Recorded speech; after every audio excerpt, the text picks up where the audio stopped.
I'm Luke with Out of Darts. Today we are checking out the latest from Hasbro, the Nerf Elite 2.0 Motoblitz, and Hasbro's finally done something right.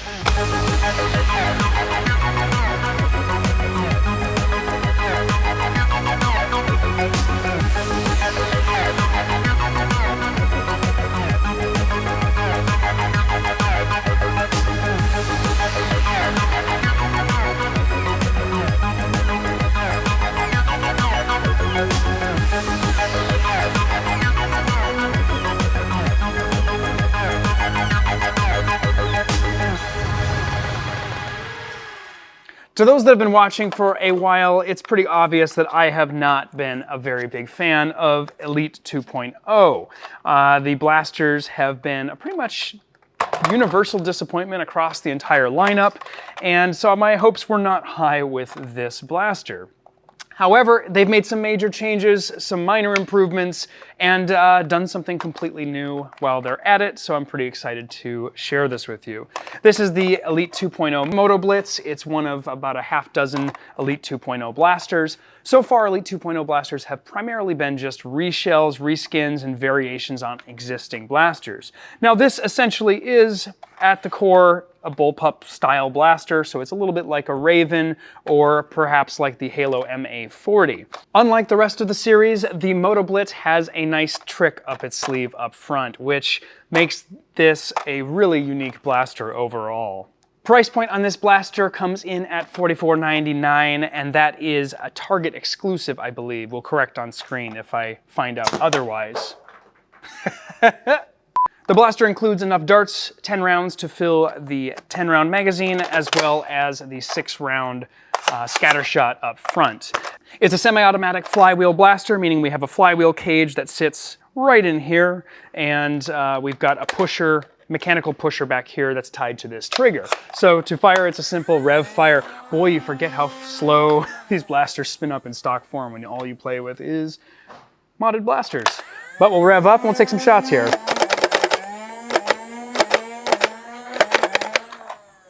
Overall, the trigger feel is very, very nice. It's a firm trigger pull, but it is a lot cleaner than the Raven actually is, at least in stock configuration.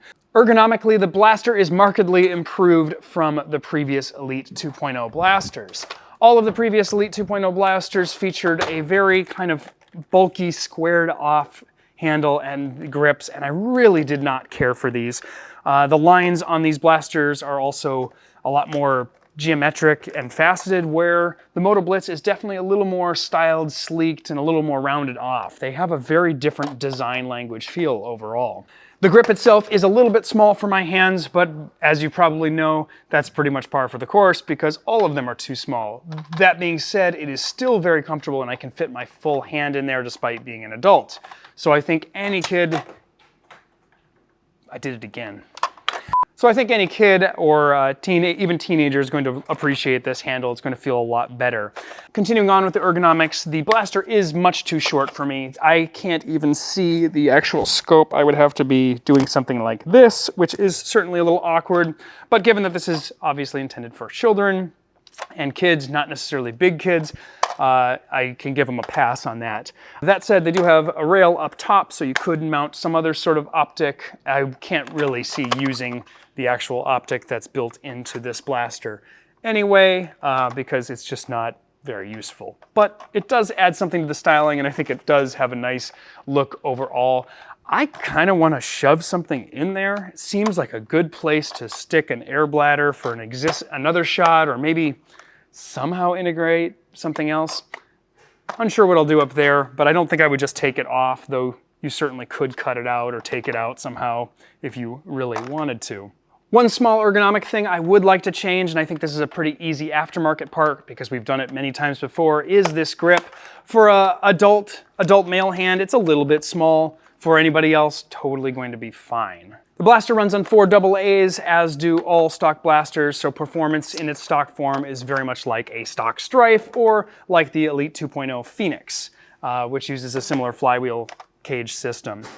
Given that it's a bullpup, depending on how your darts go down this barrel, this whole barrel length does nothing. It is just air. So if your darts happen to touch the side of here, that will affect accuracy and performance.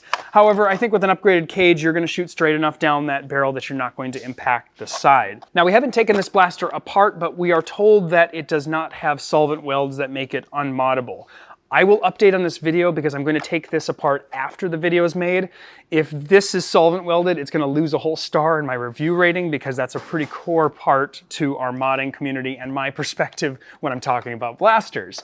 So hopefully, unlike some of the others which required you to either cut or break tabs to get them open, hopefully this is not the case with the Motoblitz. Now let's move on to probably the most obvious and fun feature, and that's the Blitz. I think the Moto means motorized, we've got the motorized, and the Blitz is this, this fun function up on the front. This is a small air tank inside here, which you pressurize via pumping. Let's find out how many pumps it takes. 1, 2, 3, 4, 5, 6, 7. Seems like 7. At 7, I can feel the overpressure relief valve actually letting air back out. You've got this great two-sided trigger, which reminds me very much of a design Tarek has been working on. His design, however, is flywheeler, so it's completely unrelated, just the fact that you've got the same switch that can work on either side, so you can hit it with either hand. It's nice and large, really easy to find when you're holding onto this handle, and you just tap the switch. And for a stock blaster to have a 6-shot scatter shot is really, really cool. It's something that we've been doing for years, you know, throwing in a Magnus or similar blaster upside down, usually a single shot. And obviously we have our little rocket platform and we love that, but this is very, very cool. And ultimately, it kind of sums up the whole blaster. You might buy this blaster if you like bullpups, but really you're probably buying this blaster because you love this addition. Now, some users such as Wallcom, I believe, have already done some mods to improve the performance of this, which is fabulous. Usually it's plugging up the valves so you can actually put more pumps of pressure in there than intended. But at the end of the day, this is a really, really cool feature, especially if you're playing stuff like HVZ, or even if you're not. I could really see, apparently I need to get used to that mag release. I can see this being especially effective in anything that's close quarters or HVZ. You know, you're running your primary. Even if you just switched your mag, you could be switching your mag and pop off that shot when someone tries to come up on you. I love that feature. It's the whole reason that Tarek put together Little Rocket, is to have that sort of last-ditch effort. And the fact that it's built into a stock blaster, I think that adds quite a bit of value. Now, when we're talking about price point, this comes in at $45. Maybe I'm getting old, but didn't Strice used to cost 20 bucks? Now, we've definitely come up in price. I believe the Phoenix goes for, what, was 30 at retail, I believe, ish. I mean, you're getting enough. I think there's enough value to say that this is $15 more than this one, especially with inflation and increase in shipping costs that we're seeing across our whole shop. It's probably a pretty fair price at the end of the day. I love this feature. This function is by far the reason to get this blaster. Or if you just like bullpups, I could see getting this. A few upgrades that we're definitely going to do for this. We definitely want to see a cage, a short dart kit, and magwell adapter, because this pusher can be elongated very easily and can definitely handle short darts.